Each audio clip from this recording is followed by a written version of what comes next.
And now let's talk with Rich Goldberg. He's been a White House advisor in the first Trump administration, and one of his specialties was countering Iran's weapons of mass destruction. Thanks for being here, Rich.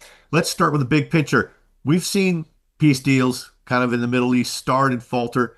What's different this time? Well, remember, we're dealing the entire time with a terrorist organization. So this isn't like two countries have come together like Armenia and Azerbaijan that you saw the president broker a few weeks back, or a couple of African nations that have been warring. This is a democracy. This is a sovereign country that has been at war with a terrorist organization, a paramilitary terrorist organization that has seized control of territory in the Gaza Strip over many years. And so when you're doing a deal, quote unquote, the deal is only as good as the partners who are standing behind the deal. And we don't have a partner on one side because it's a terrorist organization. So the assumption will always be at every stage going forward that the terrorist organization will resist, that they will break deals, that they will look for ways to stay in power because that's what they want to do because they're a terrorist organization. And so for the president, you look at who else is a part of this agreement, they're the ones that he will hold accountable to deliver that group, particularly those who have sponsored Hamas in the past, have political influence over them. You're talking about the Qataris, you're talking about the Turks and the Egyptians. These are the three countries that President Trump put a lot of pressure on to get us to this point. But always remember to step back. What's the strategic victory here in the short term for Israel and the long term, really, when you think about unlocking options? The living hostages have come home. There are no more living hostages being held in Gaza by Hamas, and the Israeli military is still in Gaza. The president knows that that is a strategic paradigm shift.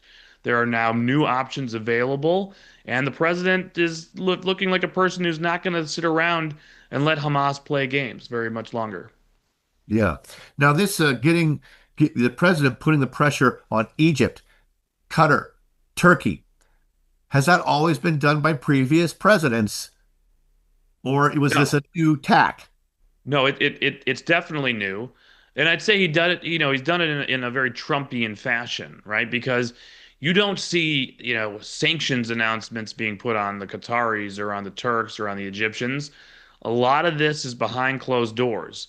And actually, not in closed doors, you see the president embracing these leaders and embracing these countries. And you say, wow, what is going on here? He seems to be very nice to the Qataris and to the Turks and the Egyptians. He's He flew. flattering the heck out of them, isn't he? He got there at that press conference, at that peace conference, where 27 to 30 nation leaders show up, and he's sitting there, and instead of the opening hailing his deal, he's making it all about them, introducing them. This is my good friend. This is a tough guy. These leaders, yeah, it's really striking, isn't it? And, I saw a clip from Bill O'Reilly who mentioned that, look, you guys don't realize the real power of this. When Russia and China see that he's applauded in Israel in the Knesset, then he's holding forth at this place and applauded by the Arab world. These guys realize, my gosh, this guy Trump really has far more power than he ever has before. What do you think? 100%. He's uniting all kinds of parts of the world behind him. And look at these European leaders, these feckless Europeans. They just flock to Egypt to be on a podium next to him, and they Yes, become his props overnight. They've been out there trying to say, oh, we know what to do. We can make peace. We're going to recognize a Palestinian state. We're going to put sanctions on right. Israel. They made everything worse for months.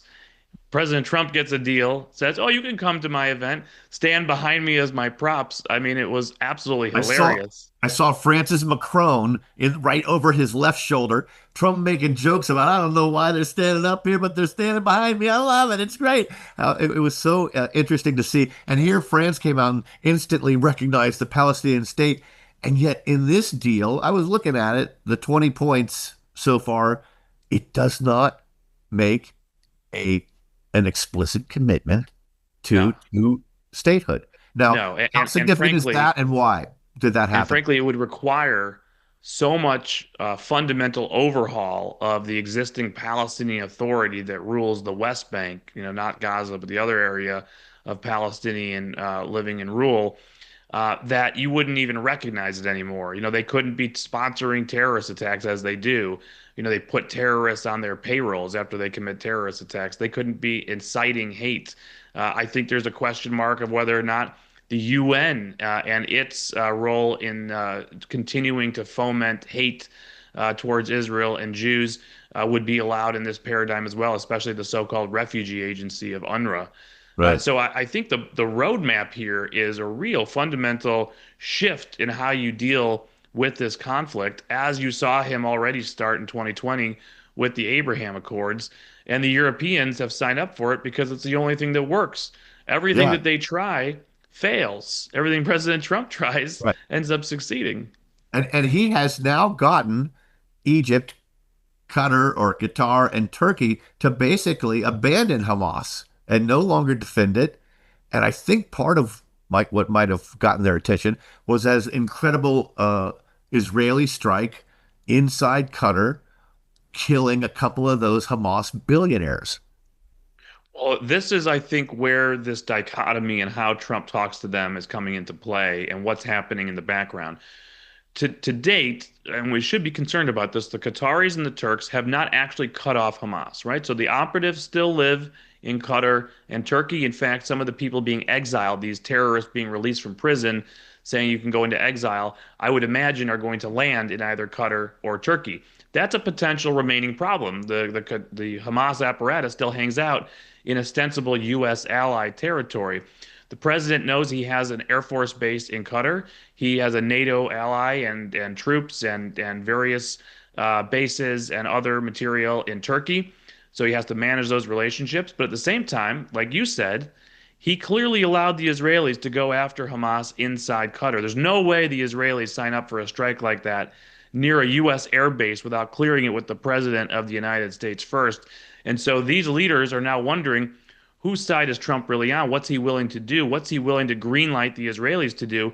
Oh my gosh, these people are crazy. We have to do something here. Our own territory is now about to become the battlefield, and I think that's what created this massive momentum for pressure on Hamas to release the hostages. Add to that, well, just the cascade of incredible wins from the Israeli Defense Forces and just amazing things with the beeper bombs. And then add to that, though, Trump's willingness to bomb Right. those Iranian nuclear sites, which I do want to get to. Don't let me forget that because I want to come to that because that's Yeah. also a part of your It's a game expertise. But, changer. Yeah. it's as if Trump also, he's got this deal, and the Trump peace, it's literally called apparently the Trump peace deal.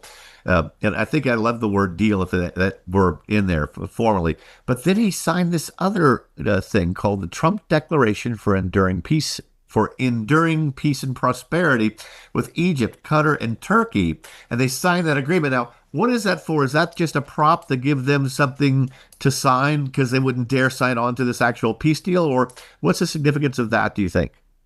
Yeah, I think there is some just diplomacy in the theater of that they were involved in delivering it, so that there's some sort of signing ceremony they're a part of.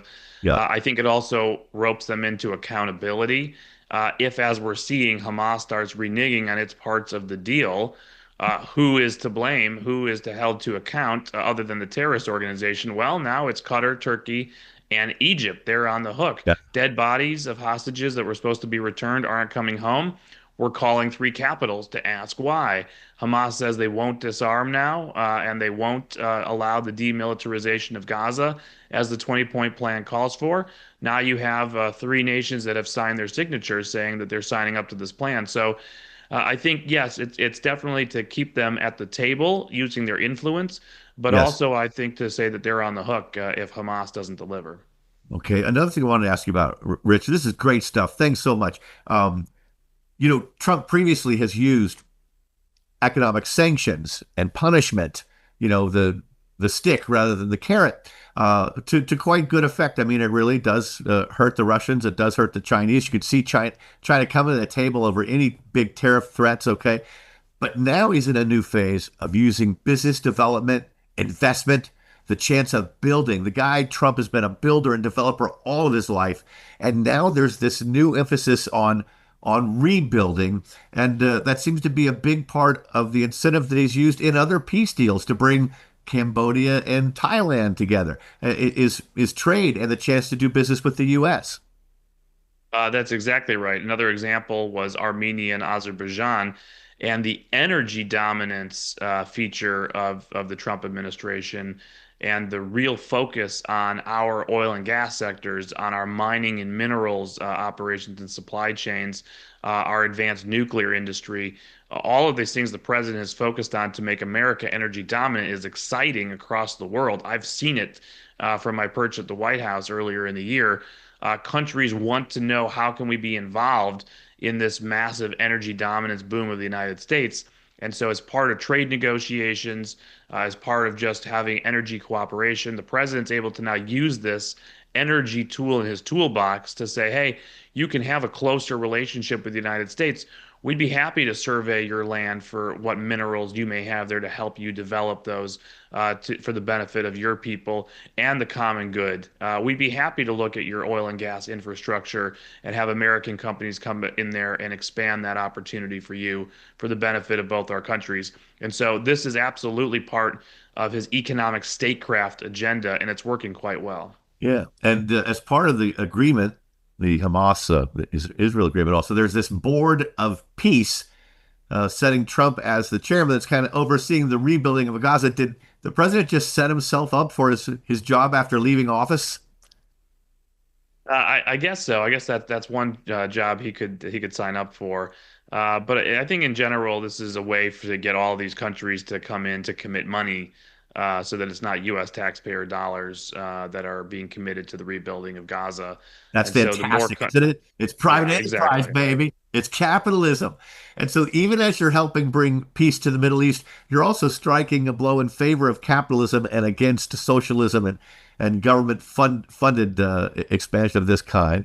Now, the agreement also, Rich, says Israel won't occupy Gaza. But isn't it true that Israel hadn't occupied Gaza since 2005 or so? That's correct. Not a huge concession, Israel. right? That's right. 20 years ago, Israel unilaterally withdrew from Gaza, handed it to the Palestinians, saying, "We don't want to be here, live in peace." And Hamas took over the strip, and you had the rise of a terrorist organization running Gaza ever since. And so there is this balancing act where the Israelis don't want to be in full occupation of the Gaza Strip. That's going to come with having to actually administer healthcare and garbage and police services. And that's something that Israel doesn't want to be responsible for. And at the same time, the Israeli military needs to be in positions that are at least capable of responding very, very quickly to emerging terrorist threats to their own populations. And so you see this balance coming out in the Trump deal, where the Israelis are still inside the Gaza Strip. They've pulled out of the major population areas to allow for some sort of governance transition potentially to emerge that's non-Hamas, while at the same time keeping their positions on some main arteries throughout the Gaza Strip to rapidly send in a special response team to some Hamas cell that's posing an immediate danger. Yeah. Now tell us about this transitional government. It's going to be technocratic and Palestinian. Where are they going to find Palestinian technocrats? I wasn't aware there was such a thing. Well, basically, if you think about it, if somebody had been in charge of the garbage waste system for a while, but happened to be serving in a Hamas government as the head of garbage services, you need to sort sit back and say, was this person a Hamas terrorist, or were they just the garbage expert that the Hamas recruited into the government? And so, if you find 20 of those type people who are technocratic in nature, actually have skills and experience in running something that is just a classic local municipality, state building Right. institution management experience, who are not affiliated with the terror organization, have been vetted by Israeli security, American security, any other security we want to bring to the table to vet these folks and say, okay, you have the knowledge, experience, and non-alignment with Hamas to be in a position to provide the technocratic actual implementation of getting the Gaza Strip back online. Those are the 20 folks or so that are supposed to be on this committee, sort of actually running the Gaza Strip under the leadership of this board of directors, that Donald Trump chairs. Right. We'll see. Obviously, we know the Hamas folks are going to change their uniforms. They're going to change their names. and the Qataris or Turks are going to look out for somebody who's actually one of them. Maybe it's a Hamas guy's cousin. It's not the Hamas guy, but it's the guy's cousin to Right. slip him in for some sort of influence. That's the part we need to be wary of and make sure that's taken into account in all the vetting. Right. And as the saying goes in these things, now comes the hard part. I mean, in terms of what could go wrong, I just saw front page Wall Street Journal, uh, Hamas executing members of some other Palestinian group. There's fighting among these different groups, etc. And Hamas is still murderous and utterly without just total impunity. These guys. So, what are the say three biggest hurdles, hardest things for us to overcome to get this to go through and keep advancing? Number one is the actual disarming and demilitarization of the Gaza Strip. That's obviously the hardest, biggest challenge in front of us. This is still a sizable armed guerrilla terrorist organization that has weapons that is willing to use them. They're taking their enemies into the streets right now. These are Arabs taking Arabs and murdering them en masse in the streets, public execution style. No protests, by the way, no campus demonstrations, no ceasefire now movements. When Palestinians just start a bloodshed of Palestinians, I guess that's just for that crowd, just a normal day in Gaza. When Jews, defend themselves from Palestinian terrorism, that becomes a genocide according to them. But be that No as it may, celebrations. Sorry, no celebrations in the U.S. either. Hey, ceasefire, right, peace is nothing, in. Where are all nothing. those protesters? No, Because it's it was crazy. never It's about the crazy. Palestinians, really. It was just Of about hating course. the U.S. and Of Israel. course. Of course. But the fact is that you are dealing with this bloodthirsty, evil terrorist organization. So who is going to step in there and disarm them if it's not the Israeli military? This, idea of a multinational force that's going to go in there. I'll believe it when I see it. That's going to be a lot of hard work to have to get there. Number Right. two, the United Nations. We have to have a complete overhaul of how we think about the United Nations. This is an institution that is literally dedicated to helping the Palestinians destroy the state of Israel. One of them is called UNRWA. They actually have Palestinians, millions of them, raised to believe that they are refugees growing up to push the Jews into the sea to commit October 7th. That organization has to be dismantled.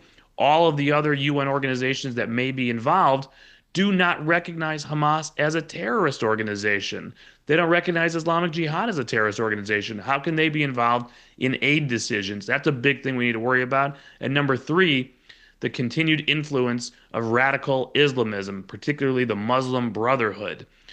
Qatar and Turkey are the two leading ideological and financial sponsors of the Muslim Brotherhood. Hamas is an offshoot of the Brotherhood. You think about Al Jazeera coming out of Qatar. We've seen that TV operation, literally an arm of Hamas throughout this war in Gaza, embedded with them. They're reporters unmasked as Hamas terrorists. You see the influence of these imams and radical mosques and money going into the education system. We need to de-radicalize Gaza. That means designating the Muslim Brotherhood as a terrorist organization and forcing the Qataris and the Turks to take action against their media. Fantastic. I pray the Trump administration hears those three things you just cited because they're great. And one last thing before we're going to let you go. Given your expertise in countering Iranian weapons of mass destruction, could any of this happen? This Trump peace accord, the new role of Egypt and Qatar, could any of this happen had the U.S. Avoided striking the Iranian nuclear weapons sites? If instead that specter still existed, do you think we could have made this progress? No, I don't think so. I think that is the fundamental change in the region right now. The president's decision to authorize the B 2 strikes, even before that, to work with the Israelis behind the scene on their own strikes and make sure those were a success. But you have now taken Iran's wild card off the table. This was their extortion racket play. We will be able to shake down the West with the threat of crossing the nuclear threshold all the way until they actually do it. That is no longer a card they can play. They can't shake us down. They can't extort us. They can't threaten us, which means they stand isolated. We can be rolling them back throughout the region. Their tentacles do not have the influence they did just a few months ago. And more importantly, other actors in the region know that the balance of power has shifted, that Iran is weak, that the United States is willing to use force when necessary to protect its national interests, is willing to back up its ally Israel. And that means the Saudis are back at the table. Many other countries are at the table. And I think that the president has a few cards up his sleeve yet to play in the coming weeks that I won't be surprised when I see them. More wins ahead. The Democrats are busy this weekend with the No Kings protest. I think they might want to get out in front of this and decide to join this parade. Rich Goldberg, fantastic interview. So insightful. Thank you so much for your time. Have a glorious weekend, sir. It's almost here. You too.